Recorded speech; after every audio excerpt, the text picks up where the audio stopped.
Halo Sobat Kimia, bertemu kembali dengan Mas Han. Pada kesempatan kali ini Mas Han akan membahas tuntas soal-soal SIMAK UI tahun 2019.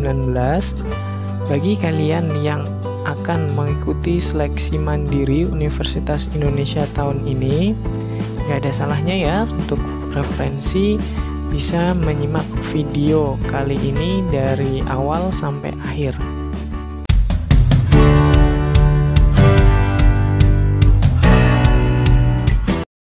Soal nomor 46, diketahui entalpi reaksi berikut ini.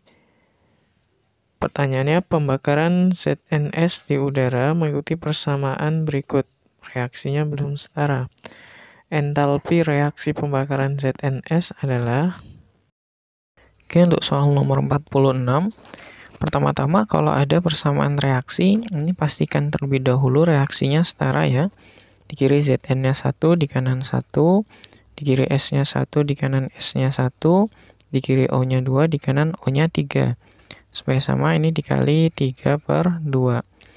Nah, langkah selanjutnya, ubah data yang ada di soal ini supaya menjadi reaksi yang ditanya. Nah, kita cek. Yang ada ZNS-nya itu adalah reaksi nomor 1. Posisinya sama enggak? Oh, posisinya beda. Berarti nomor 1 dibalik. Nah, karena dibalik, nilai delta H-nya berubah tanda menjadi plus 202,9 kJ. Kemudian, yang ada O2-nya reaksi nomor berapa? Yang ada O2-nya reaksi 2 dan 3. Tidak spesifik ya. Kalau nggak spesifik, ini boleh diabaikan. Selanjutnya yang ada ZNO. Nah, yang ada ZNO ini reaksi nomor 2. Posisinya sama di kanan, jumlahnya beda. Butuhnya 1, ini tersedia 2. Berarti bisa dikali setengah atau dibagi 2, sama aja. Nah, maka nanti nilai delta H2-nya dikali setengah, 696 dibagi 2, nilainya min 348 kJ. Terakhir yang ada SO2-nya, itu reaksi nomor 3. Posisinya sama di kanan, jumlahnya sama 1. Berarti ini tetap, nggak usah diapa-apakan.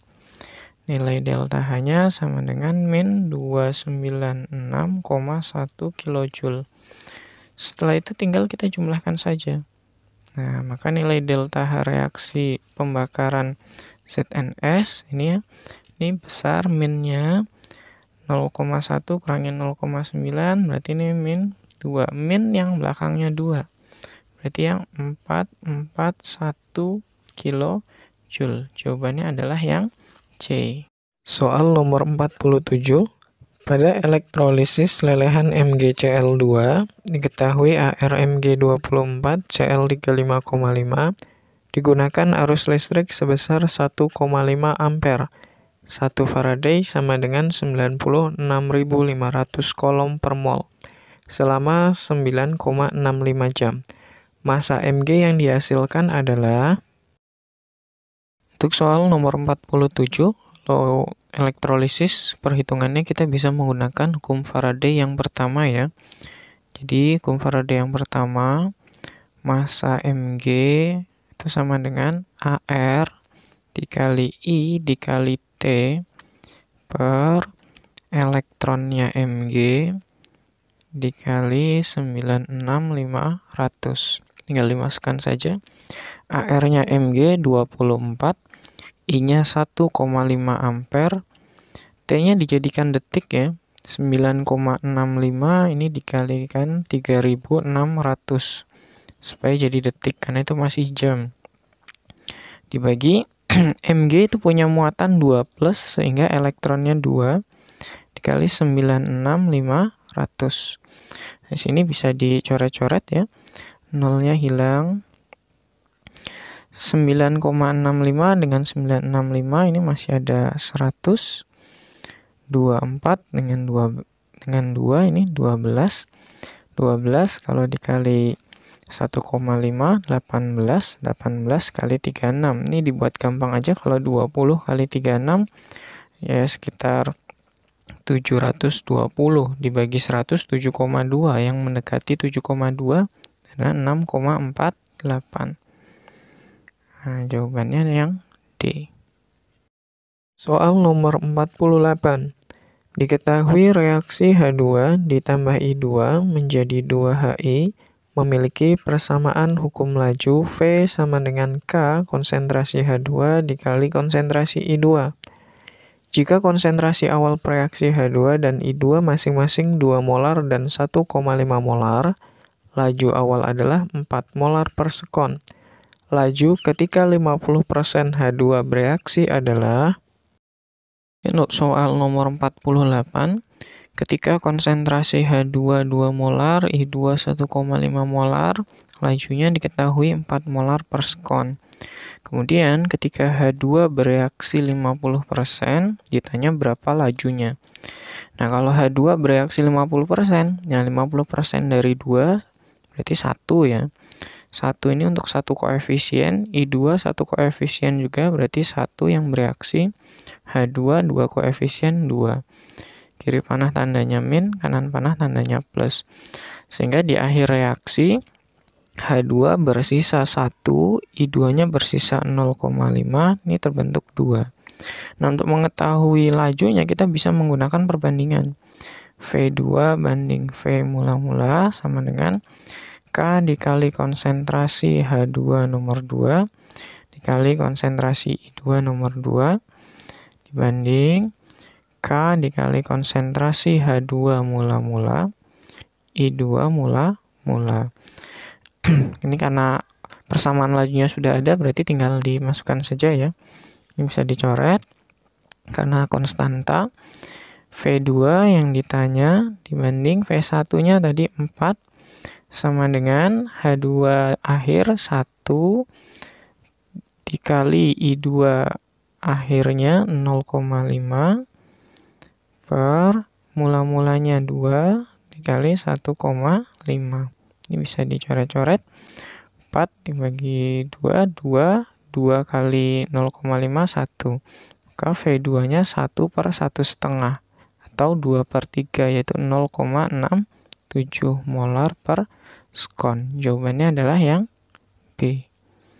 Soal nomor 49. Kevlar merupakan polimer yang bersifat tahan panas dan serat sintetis yang kuat. Rumus struktur Kevlar adalah sebagai berikut. Monomer penyusun Kevlar adalah, untuk nomor 49 nih diketahui ada struktur polimer dari Kevlar, kita diminta mencari monomernya. Nah, biasanya perputusan monomer itu ada di perulangannya gitu. Ini kan yang mirip itu NH, NH, CO, CO. Nah, berarti putusnya nanti di sini. Ini boleh dibagi sehingga kita bisa peroleh monomernya dari Kevlar. Nanti ada NH gitu. Kemudian ini ada benzinanya itu ya. Nah, ini NH dan ini ada 2. Ini CO. Nah, kita tinggal sesuaikan saja dengan opsinya. Nah, CO. Nah, berarti yang ada 2 itu yang mana? Yang ada 2 itu kan antara D sama E. Nah, tinggal dilengkapi saja. Di situ ada NH2 itu ya. Tambahi H1, ya tambahi H1. Kemudian yang ini tambahi Cl. Cl ini menyesuaikan saja. Sehingga jawabannya adalah yang D. Ini sebetulnya hafalan tapi ya di logika bisa gitu. Soal nomor 50. Diketahui nomor atom unsur Na, Mg, dan Al masing-masing 11, 12, dan 13. Urutan jari-jari kation yang tepat adalah, untuk soal nomor 50, di sini diketahui nomor atomnya Na, Mg, Al kan berurutan ya, artinya mereka itu satu kulit. Nah, ini karena nomornya berurutan, berarti satu kulit atau satu periode. Nah, dalam satu periode, konsepnya ya, semakin besar muatan positif,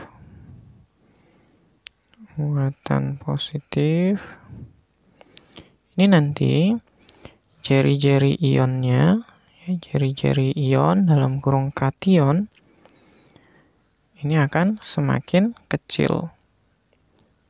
Nah, kenapa kok bisa? Nah, karena kalau muatan positifnya makin besar, makin banyak elektron yang dilepas, sehingga ketertarikan antara inti dengan elektronnya makin kuat, sehingga bentuknya akan semakin mengecil gitu.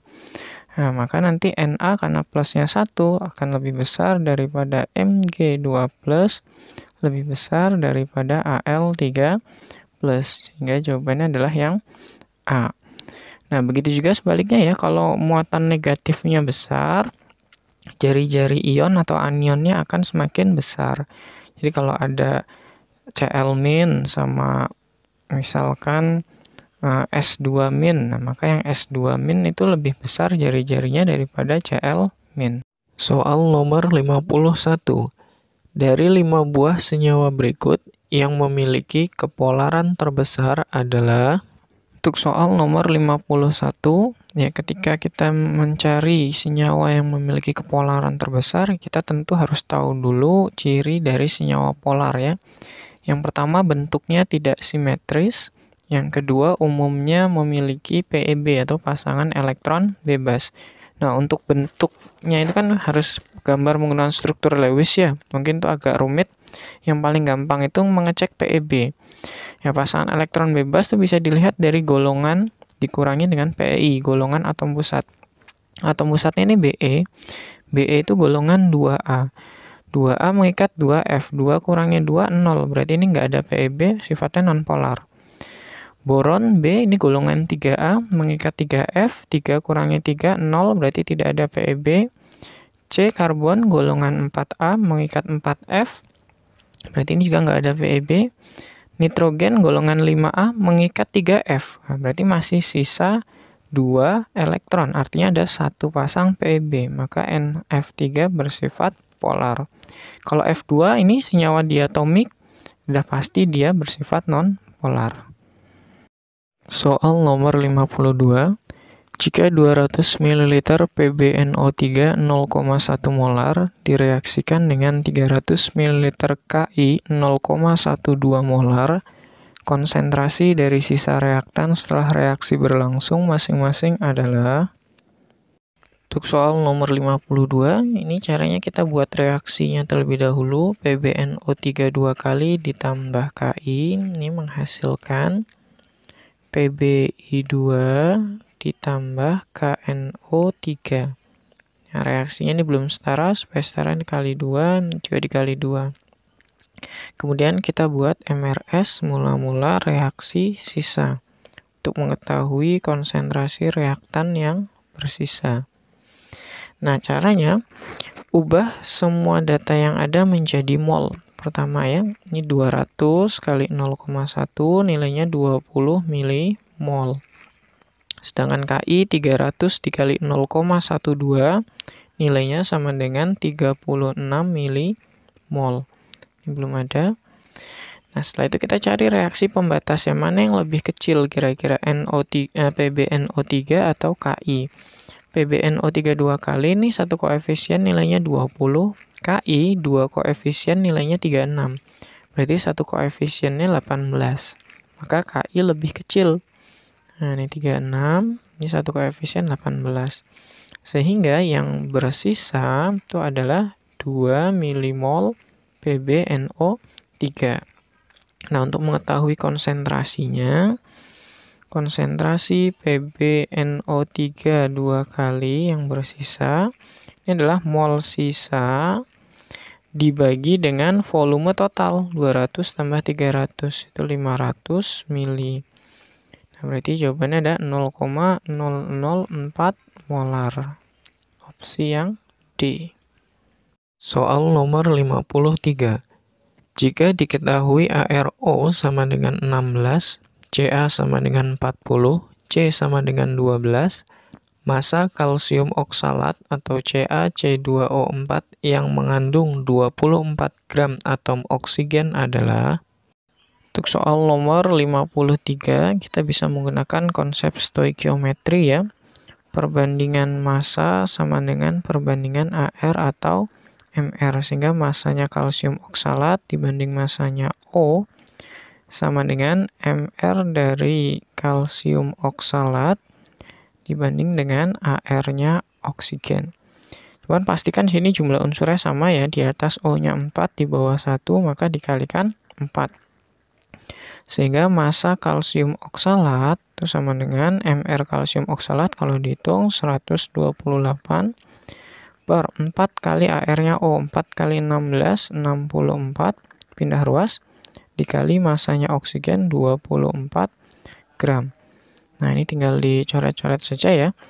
128 dengan 64 berarti 2 kali 24, 48 gram. Sehingga jawabannya adalah yang C. Soal nomor 54. Suatu wadah tertutup berbentuk bola bervolume 2,5 liter dimasukkan 2 mol AR dan 1 mol N2O4. Pada suhu T Kelvin, molekul N2O4 terdekomposisi seluruhnya menjadi gas nitrogen dioksida. Diketahui R adalah konstanta gas dalam satuan liter ATM per mol Kelvin. Jika tidak ada perubahan volume wadah selama proses tersebut, tekanan total gas pada suhu T derajat adalah. Untuk soal nomor 54, di sini sebelum kita mengukur tekanan total gas pada bola, kan tadi menurut soal di nitrogen tetraoksida mengalami disosiasi sempurna ya. Nah, jadi N2O4 ini terdekomposisi menjadi nitrogen dioksida. Supaya setara, ini N-nya 2, N-nya 1, maka ini kalikan 2. Ini 1 mol. Nah, terurai berubah atau terdekomposisi seluruhnya. Satu koefisien nilainya 1 mol, maka 2 koefisien di sini akan berubah menjadi 2 mol. Sehingga di dalam bola yang baru sekarang, ini isinya ada 2 mol gas argon dan 2 mol gas NO2. Nah, dengan menggunakan gas ideal, kita bisa menentukan tekanan total. P total itu dikali dengan volumenya tetap, sama dengan mol total dikali R dikali dengan T. Nah, berarti P total, volumenya 2,5 liter, mol totalnya 2 tambah 2, berarti ada 4 dikali R T. Maka nilai P totalnya sama dengan 4 dibagi 2,5, 1,6 RT. Ini tidak ada jawabannya ya, F. Soal nomor 55. Suatu larutan penyangga dibuat dengan mencampurkan 50 ml CH3COOH 0,15 molar, Ka-nya 2 kali 10⁻⁵, dengan 50 ml CH3COONA 0,3 molar. Jika ke dalam larutan tersebut ditambahkan 25 ml NaOH 0,1 molar, konsentrasi ion CH3COO- setelah penambahan basa adalah. Di dalam larutan penyangga ini terdapat kesetimbangan antara asam dengan basa konjugasinya ya. CH3COH ini adalah asam lemak, sedangkan CH3CONA ini garam atau disebut juga dengan basa konjugasi. Nah, karena ada kesetimbangan antara asam dengan basa konjugasi, ini yang menyebabkan kenapa larutan penyangga dapat mempertahankan pH. Nah, ketika ditambah dengan NaOH basa, maka asam CH3COH akan menetralkan NaOH. Sebaliknya kalau ditambah asam, basa CH3CONA yang akan menetralkan asam. Nah, pertanyaannya adalah berapa konsentrasi CH3COO- setelah penambahan NaOH. Nah, CH3COO- kan tidak lain tidak bukan adalah basa konjugasinya CH3COO, karena Na-nya di sini dia tidak terpakai. Basa bertemu dengan basa, maka tinggal dijumlah saja molnya. Mol dari CH3COO- mula-mula 50 kali 0,3. Jadi nilainya ada 15 milimol. Ditambah NaOH-nya di sini sama-sama basa, jadi ditambah ya. 25 dikali 0,1, 2,5 milimol. Nah, supaya dapat molaritas, ini mol dibagi dengan volume. Volumenya kita gunakan volume total. 50 tambah 50, 100 tambah 25. 125 mililiter. Ya, nilainya 17,5 dibagi dengan 125, hasilnya adalah 0,14 molar. Jawabannya adalah yang C. Soal nomor 56. Ke dalam 300 ml larutan asam benzoat 0,2 molar ditambahkan KOH sebanyak 2,8 gram. Jika Ka asam benzoat sebesar 6 kali 10 pangkat min 5 dan diketahui ARK 39O16H1, pH larutan setelah pencampuran adalah. Untuk soal nomor 56, kalau ditanya pH campuran, kita identifikasi terlebih dahulu mula-mula campurannya itu ada apa saja ya. Asam benzoat karena memiliki Ka, ini termasuk asam lemah. Sedangkan KOH karena nggak ada Kb, ini masuk dalam kelompok basa kuat. Campuran asam lemah dengan basa kuat itu ada dua kemungkinan ya. Bisa menghasilkan penyangga atau hidrolisis tergantung molnya, sama atau berbeda. Kalau sama hidrolisis, kalau beda penyangga. Kita cek mol M kali V 0,2 kali 300. Sini ada 60 milimol. Sedangkan KOH diketahui massa, berarti rumusnya gram per mr. Kalau gram per mr satuannya mol. Sedangkan ini asam benzoat kan milimol. Maka gram dijadikan terlebih dahulu ke miligram. 3 kali 1000, ini 2800 miligram. Ya, dibagi 56. Ya, ini hasilnya adalah 50 milimol. Nah, ternyata molnya berbeda. Karena molnya berbeda, ini masuknya ke buffer ya, dengan sifat asam. Ya, tanpa harus membuat reaksi MRS, rumus buffer asam ya, cara mudahnya H+ itu sama dengan Ka 6 kali 10 pangkat min 5 dikali mol yang besar dikurangi mol yang kecil dibagi mol yang kecil. 60 kurangi 50, 10. 10 per 50, 1/5. Maka nilainya 10 pangkat min 5 dikali 6 per 5. Karena ini H+, bisa langsung diperoleh pH. Sama dengan dikali min log, pangkatnya dimajukan jadi positif 5 min log 6 per 5. Ya, jawabannya adalah yang B ini. Soal nomor 57. Senyawa berikut merupakan senyawa organik yang bersifat asam. Manakah pernyataan di bawah ini yang benar?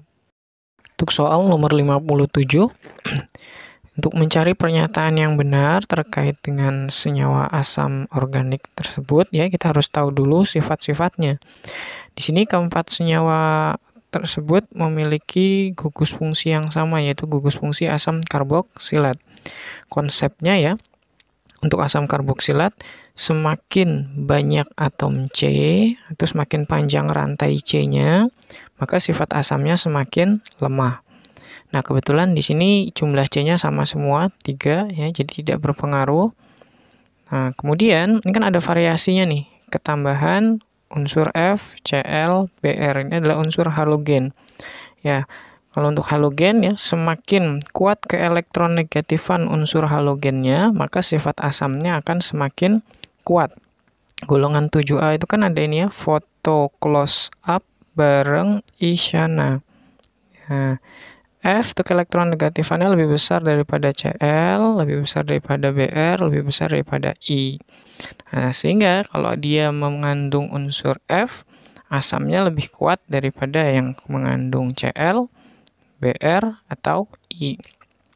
Nah, semakin dekat letak unsur halogen dengan gugus asam karboksilatnya, maka sifat asamnya akan semakin kuat. Nah, sehingga dari sini kita bisa menentukan urutannya. Nah, urutan keasaman dari keempat senyawa tersebut. Di keasaman ya.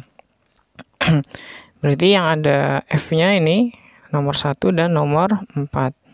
Nah, posisinya lebih dekat yang nomor 4. Berarti yang 4 ini lebih asam daripada yang nomor 1.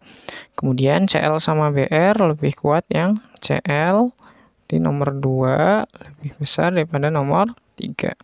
Sekarang kita cross check pernyataannya. Yang pertama, senyawa 1 asam paling rendah. Salah ya. Nah, harus yang paling rendah adalah senyawa nomor 3. Nah, untuk soal tipe 1, 2, 3, 4, kalau pernyataan 1 salah, pernyataan 3 ini pasti salah. Ya, ini harus kalian ketahui ya. Opsi A itu jawabannya 1, 2, 3, B 1, 3, C 2, 4, D 4 saja yang benar, E 1, 2, 3, 4. Semua jawaban benar. Jadi angka 1 dan angka 3 itu selalu gandeng. Kalau 1 benar, 3 pasti benar. 1 salah, 3 juga pasti salah. Kemudian pernyataan yang kedua, senyawa 2 lebih asam daripada senyawa 3. Senyawa 2 lebih asam dari senyawa 3. Benar. Maka nomor 4 juga pasti benar. Jawabannya adalah yang C. Soal nomor 58. Berikut ini merupakan data potensial reduksi standar atau enol. Reaksi yang berlangsung spontan adalah, untuk menentukan reaksi spontan, ini kita harus tahu dulu konsepnya ya. Jadi kalau yang enolnya lebih kecil, ini dia akan mengalami reaksi oksidasi. Nah, oksidasi itu cirinya dari unsur berubah menjadi ion positif. Nah, ini. Kebalikannya, kalau yang enolnya besar, dia akan mengalami reduksi. Kalau reduksi ini kebalikannya. Dari ion positif, ya kemudian dirubah menjadi unsur. Nah, maka kita fokus saja sama kiri panahnya ya. Nah, misal yang pertama, AU plus ditambah SN. Mana yang enolnya lebih besar? AU atau SN? AU ya, ini AU plus, SN-nya min. Nah, berarti kalau yang enolnya besar, ini bentuknya harus ion positif. Di sini AU ion positif. Nah, maka nomor 1 benar. Kalau 1 benar, 3 juga pasti benar ya. Kemudian yang kedua, Ni dengan Fe. Mana yang enolnya lebih besar? Ni atau Fe? Ni min 0,23, Fe min 0,41. Nah, ternyata lebih besar yang Ni. Nah, Ni bentuknya ion. Nah, berarti ini betul. Nah, sedangkan yang nomor 4, AU sama Fe. AU sama Fe lebih besar AU. Tapi di sini AU-nya berupa unsur bukan ion. Maka yang nomor 4 salah. Sehingga karena yang benar 1, 2, 3, jawabannya adalah yang A. 1, 2, 3. Soal nomor 59. Struktur senyawa yang merupakan contoh isomer posisi adalah, yang disebut dengan isomer itu kan senyawa dengan rumus molekul sama namun memiliki rumus struktur berbeda. Nah, sedangkan isomer posisi itu terjadi pergeseran letak gugus fungsi ya. Gugus fungsi itu bisa mencakup ikatan rangkap, atau misalnya ada gugus alkohol, OH, eter, O, keton, O gitu ya, atau aldehid, COH, dan lain sebagainya. Nah, jadi kita identifikasi dulu nih. Kalau ada model senyawa seperti ini ya, setiap ujung-ujung ini adalah atom C. C, C, C, C. Jadi ini C-nya ada 4. Ini 1, 2, 3, 4, 5. Oh, jumlah C-nya beda. Berarti rumus molekulnya pasti berbeda. Jadi ini yang nomor 1 bukan isomer. Salah ya. Kalau 1 salah, 3 juga pasti salah. Kalau yang nomor 2 ini C-nya ada 1, 2, 3, 4, 5, 6, 7, 8, 9. Ini 1, 2, 3, 4, 5, 6. Nah, C-nya juga berbeda. Salah. Ya, kalau 1 salah, 2 salah, 3 salah, ya mau ndak mau 4 pasti benar. Jadi kalau dilihat ya, dibuktikan C-nya 1, 2, 3, 4, 5. Ini 1, 2, 3, 4, 5. Nah, kita lihat gugus fungsinya ini ada gugus keton ya. Nah, awalnya ini ketonnya ada di C nomor 2, berpindah di C nomor 3. Nah, posisinya bergeser ini disebut dengan isomer posisi. Jawabannya adalah yang D ya, 4 saja. Soal nomor 60. Spesies yang terdapat dalam larutan KCN dalam air adalah KCN ini merupakan senyawa garam ya, memiliki ikatan ionik sehingga KCN jika dilarutkan dalam air akan terionisasi ya, menjadi ion K+ dan Cn-. Nah, KCN ini berasal dari campuran antara basa kuat ya KOH dengan HCN. Nah, ini basa kuat, ini asam lemah. Nah, karena HCN itu asam lemah, maka ion Cn- dalam air akan mengalami hidrolisis sebagian ya, hanya sebagian, tidak total. Nah, ini bereaksi Cn- bereaksi dengan air H2O akan mengalami reaksi kesetimbangan reversibel bolak-balik membentuk HCN ditambah OH-. Nah, sehingga komponen yang ada di dalam larutan KCN dalam air itu adalah yang pertama K+, yang kedua Cn- dan HCN. Nah, itu. Sedangkan KCN ini semuanya sudah terionisasi, tidak akan kembali. Ini karena reaksinya irreversible. Sedangkan Cn- dalam air ini hidrolisis reaksinya reversible bolak-balik. Jadi keduanya ini ada. Nah, maka jawabannya adalah 1, 2, dan 3 yang A. Itu tadi pembahasan soal SIMAK UI tahun 2019. Kalau kalian ada kesulitan, silahkan bisa bertanya di kolom komentar. Dan bagi kalian yang menyukai video Mas Han kali ini, silahkan subscribe, like, share, and comment. Terima kasih.